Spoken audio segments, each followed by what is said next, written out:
I will forever remember our first show in Japan.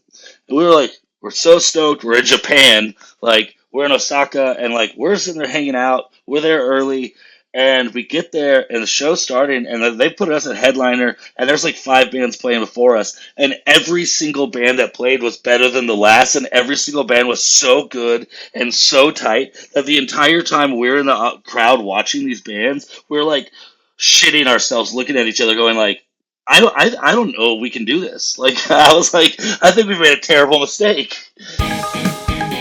This is Rob Ruckus. Hey, this is Kate Clover. Hey guys, it's Nick Collins here from The Effect and Better Strangers. Hi, my name's Madeline Rose. Hey, it's Ben McKelvey. It's Tim Howard here from Mike and the Mechanics. Hello, I'm Amanda Lehman. I'm Billy Harvey. What's going on, everybody? I'm Casey Sampson from the band Twist Stop. Hey, it's Tony from Fastball. Hello, everybody. My name is Isaiah Mitchell. Hey, guys, it's Matt here from the White Lakes. You're listening to Almost Famous Magazine. Come join us for this interview. Check it out, Almost Famous Magazine. Welcome back to The Hang, everyone, right here on Almost Famous Magazine. Thank you to everyone who subscribed, rang the bell, shared our channel. It means a lot, and you're helping us get the word out about these amazing artists that we get to hang with. We're thrilled to be covering Punk Rock Bowling 2025. We were there last year, and it was incredible. We are going to bring you great coverage again this year. Over the following weeks, we're going to be featuring bands performing at the festival, so make sure to subscribe as we feature many of the great bands that are going to be appearing at Punk Rock Bowling. Also, when you go to Punk Rock Bowling, don't forget to stop by Punk Rock Saves Lives booth. Learn how you can win some exclusive one-of-a-kind autographs from some Punk Rock Bowling performers. We're really excited to be working with them this year. Today, I'm thrilled to introduce Dylan Disaster and Nathan Holman of Dylan Disaster and The Revelry, who'll be performing a club show at Punk Rock Bowling in Las Vegas Memorial Day weekend. Dylan, Nathan, welcome to The Hang. What up? Thanks for having us. Absolutely. Yeah, thanks for having us, man. I'm excited because, I think you are maybe one of the closest bands that I've gotten to interview because, last week I was talking to someone in Austria, and now you guys are only about 3 hours from me. So we could have gotten together for a beer over this, but we'll just behave like we are anyway. Dylan, since the band's got your name on it, tell us kind of the history of the band, your music history, the origins, and some of your career highlights up to now. Sure. Well, I was doing solo stuff for a long time. Probably, I think my first solo record came out in 2015. But at that time, I was also playing in a couple bands, one of which was called Knockin' Bones that I was playing in with Nathan. And then I put out my second record, Remission, in 2019. And I decided I wanted to start doing my solo stuff full band. So with the album release of Remission, I brought out a full band. And that's kind of where the Revelry started. And ever since then, it's just kind of what I've been wanting to do. We went through a few lineup changes. Like our record came out at the end of 2019, and we had some plans for 2020. But as you know, nobody did anything in 2020. So like over the course of a couple of years, things kind of changed. And then, it was 2023 that we went to record All Roads. Come 2023, we kind of had a solidified lineup, and then we went and recorded our latest record, All Roads, which was, as you mentioned, career highlights. We went and recorded with Pete Steinkopf from the Bouncing Souls. So that was kind of like where the band like really felt like it was a complete band, even though we've had a lineup change or two since then. And then with the release of All Roads, it just felt right to kind of present the full band and like as a unit rather than just my solo project. So put out All Roads in 2024. Then we went and played, we toured in Japan in 2024.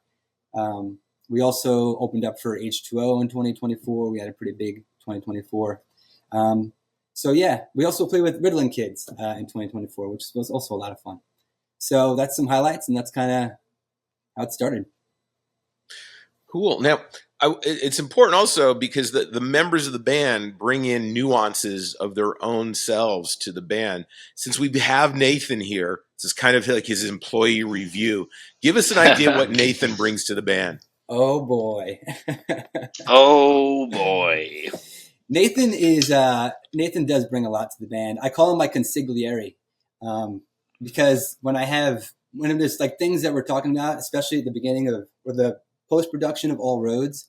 We were talking about artwork, and then we were talking about track layouts on the record and all kinds of things. So Nathan was like right there. He was always got ideas to bring to the table, down to have a conversation, probably more so than I am. He's very. I just want things to look. I want things to look pretty. Yeah, there was like even points where he was calling me more than I was calling him, and he was asking me if he was annoying me. But I appreciate it too. Like for me, it's really good to have somebody who's that involved and proactive about the band, rather than me chasing people down for opinions. So that's definitely something Nathan brings to the table. Nice. Now, Nathan. You get to tell me about the other members of the band, one of which I believe is a newer member of the band, and what they bring, so that when they see this air, they can give you shit about it. That's fine. So we've actually had a few lineup changes in the last 2 years. Our current lineup we're having fun with. So there's Guido, who's the other long-standing member. He's actually been in the band since the band pretty much started. Since remission. And he's our local vampire. No one knows how old he is, and he's just grumpy, and pretty sure he survives off of like the essence of human souls or something. But he's also just like that guy you just always want around. Like his coolness rubs off on us, so we look cool when he's around. Gives us clout. Street cred. Yeah. He shares his street cred, and then we got our drummer John, who is I think he's like 7 foot 17 inches or something. Like he's just a super tall monster, which in Japan was really fun to watch him maneuver through the country. John's just kind of goofy and wants to he's gung-ho and wants to do everything. And we have to sometimes calm him down and be like, okay, we can't do that. That's really dumb. That's a bad idea. But we like where your head's at. Like, let's keep going. Keep thinking of other things. And then our newest member is Jimmy. And none of us really know Jimmy, but we all like him more than we like everyone else because we don't know him that well. He's super sweet. He's super eager and he rips on guitar. So he's fun to hang out with. So we're like, cool, come along. Jimmy's a beam of sunshine. Yeah. So a couple things I noticed there. Number one, you've got you said his name is Guido, is Guido. Deep and dark, and then you've got a ray of sunshine, right? Yeah. So totally. So how does that influence when you guys are being creative together? Because those are pretty opposite personality types.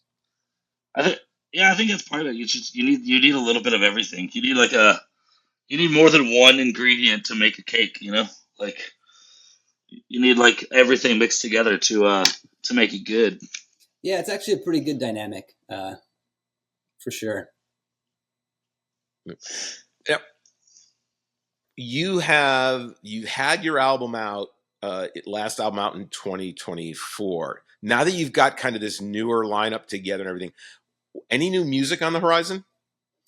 We're actually talking about taking a couple months off after Punk Rock Bowling to sit down, do a little writing retreat, and try to crank out a bunch of new music, because this is the first time we've had a solid lineup where everybody is living in the same state for, honestly, I don't know if we've ever really had that for too long of a period.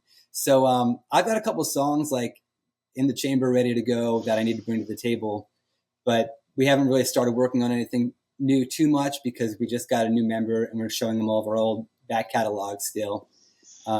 But yeah, I think after Punk Rock Bowling, we're probably going to start working on some new stuff. Nice. So now if I'm new to your band, which many viewers will be,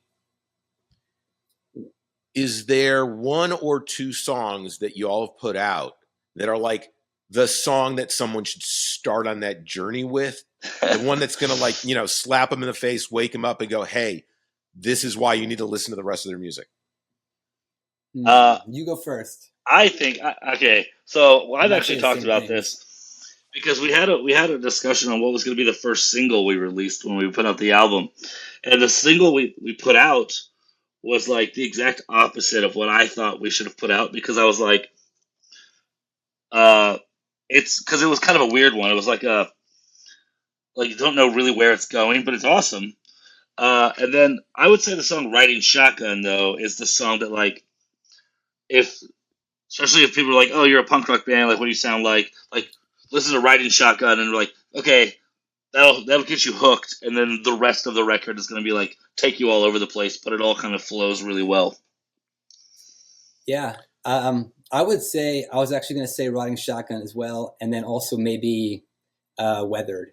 Riding Shotgun is just kind Weathered of rules, yeah. Riding Shotgun is just like a feel good anthem song that's really approachable for anybody that's not familiar with the kind of music.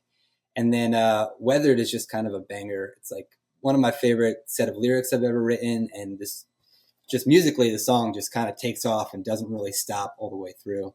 It's got shades of old school AFI in it too, which is awesome for me because I used to love AFI. Well, I was just going to ask. Everyone typically has some influences that help guide them creatively. For each of you, who are some of those influences that guide you musically when you're either performing or creating your own music? Oof.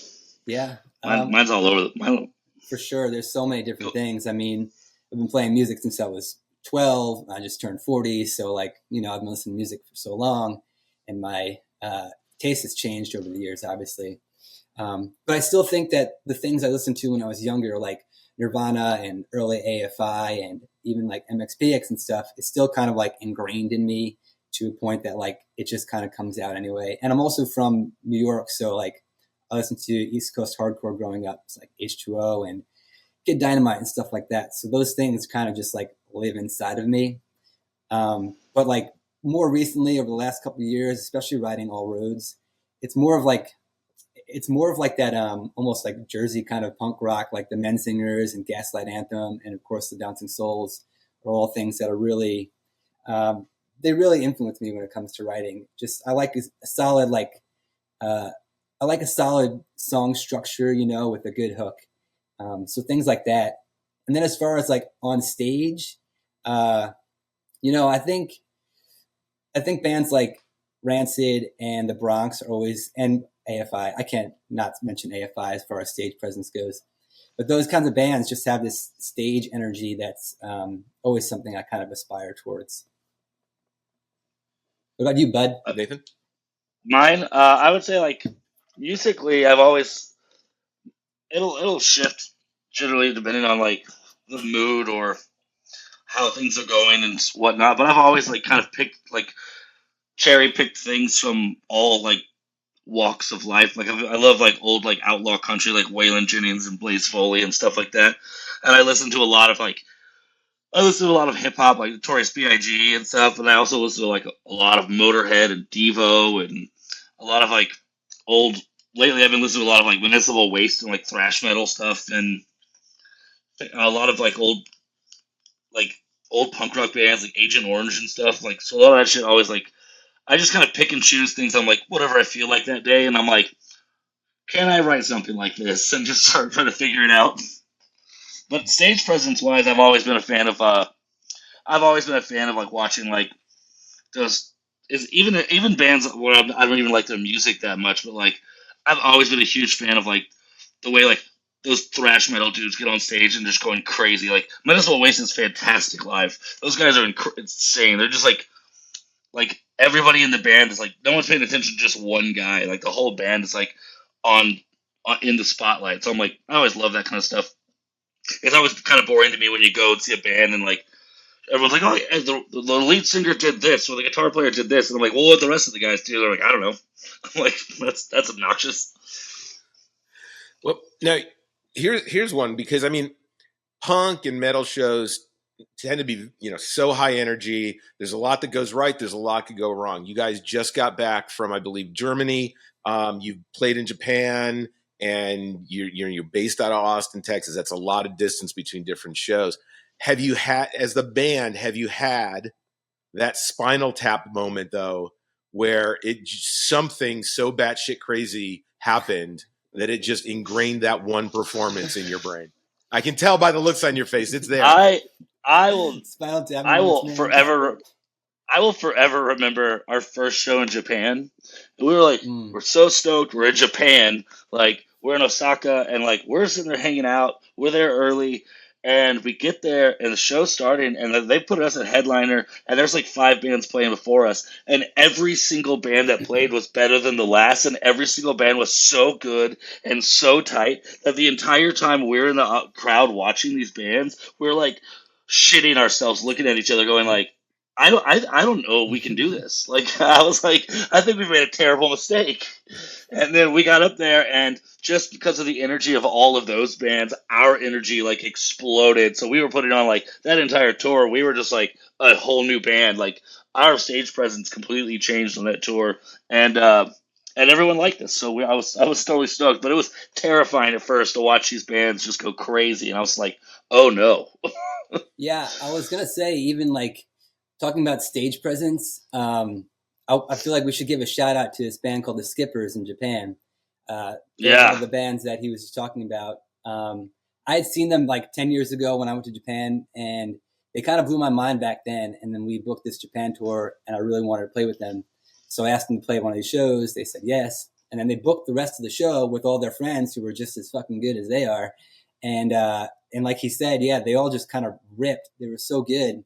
And then the Skippers came on right before us, and we were like, damn, what are we doing here?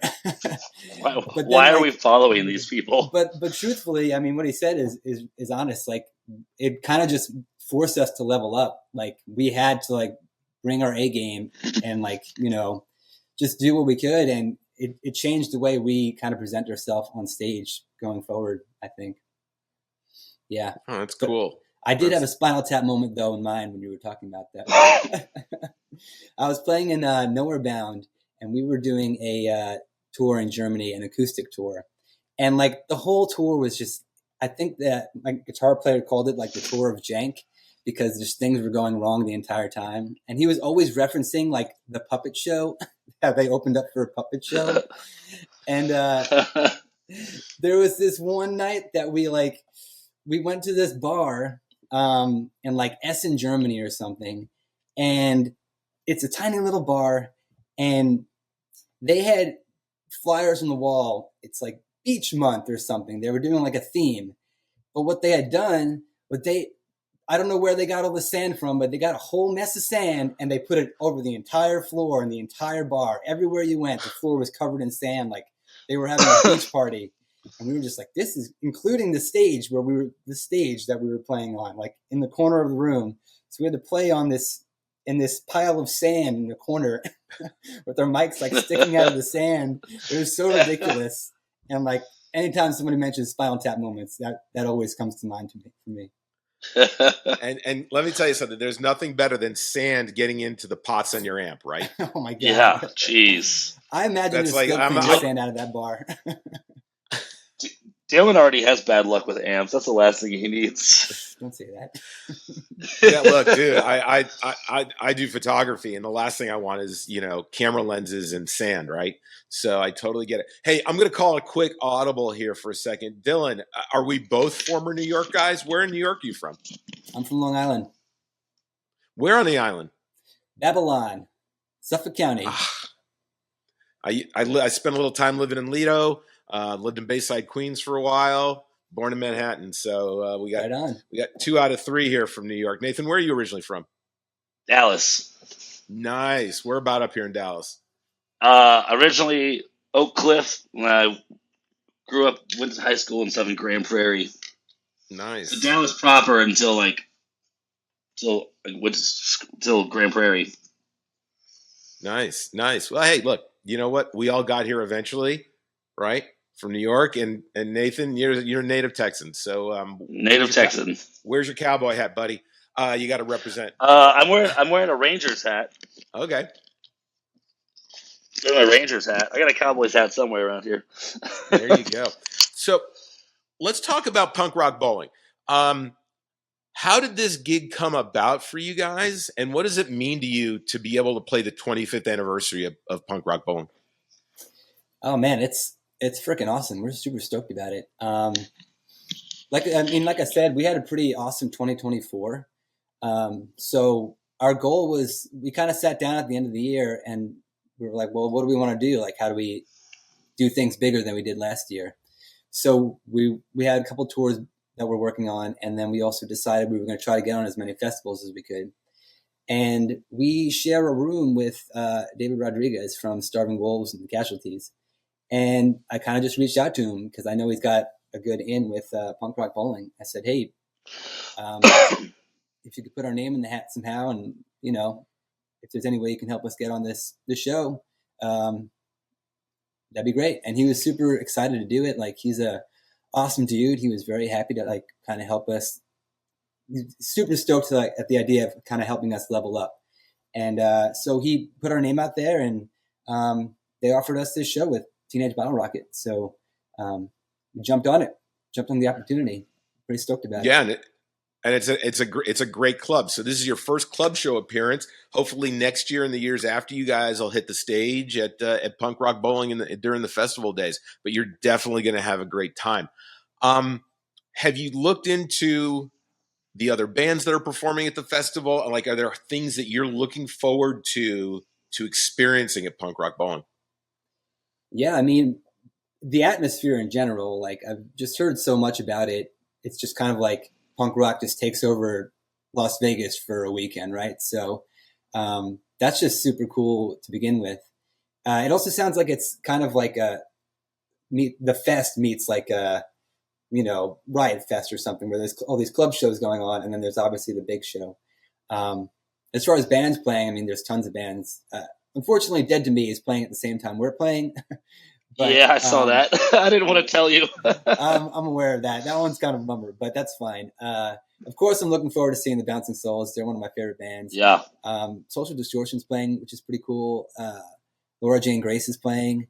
All kinds of stuff. Frank Turner. I like Frank Turner a lot. Frank Turner puts on an amazing show. I saw him and covered him here in Dallas. Looking forward to that. A lot of energy. Just a great. Frank Turner's great. Seen him many times. So cool. Now, in between shows in Vegas, what kind of trouble are you looking to get into? I don't know. I am pretty good at finding it. Dylan's probably gonna go hiking in the woods or something. He's gonna go try to find some woods in the middle of the desert. I like to lay low. I've heard a lot about the pool parties and stuff, and I've had some friends that are playing. I got the boys in like Riverboat Gamblers hit me up. They're like, "Cool, we'll see you at the pool, dude." I'm like, "What's this pool you're talking about?" And I was like, "All right, well," I'm like, I'm gonna find trouble." we rented a house while we were there too, so we're all gonna be like, we're just gonna be hanging and we gotta taking it all in. There's 10 of us staying at this house, and I mean, it sounds like there's all kinds of shenanigans to get into. So pool party sounds great for sure. Oh, the pool party is amazing. I went a couple times last year. I stayed in that same hotel, and what's really cool is they do shows there at night as well. So like all day into the night, there are bands doing same as club shows like you guys are doing. So after Punk Rock Bowling, are there any more gigs before you guys do this writing retreat? We don't have anything booked. No. We are Nothing booked. If something comes, we have another tour that we're working on. We're working on Japan 2025 for October. So yeah, it's kind of our plan to kind of lay low a bit until Japan, recoup some losses and work on new material. But if opportunities arise, like, we also want to be available for them. Well, hopefully that was kind of, I was just saying that was kind of the thing about, basically, when we did this album, we kind of like Dylan and everyone all just like took it back for ourselves. We're like, no label help. Like, we're gonna do all of this ourselves, like including tours and everything else. We're like, oh man, this is it's not cheap. Everyone's like, yeah, DIY. I'm like, yeah, DIY is expensive. Yes, it is. But yeah, taking a break. I mean, if something comes across the table, like, I don't think we're gonna tell people no. You know, like if something cool happens, we'll be like, yeah, we'll go do it. Um, Especially if it's like Texas and we're just like taking a weekend or something, or like.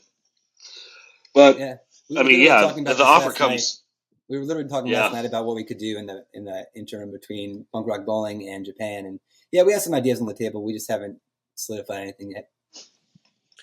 Well, I mean, as you said, you got to recoup some costs. So, like as we tell everybody, we are big supporters of purchasing music and supporting your bands. There are going to be links in the description below where you can connect with the band as well as buy their products.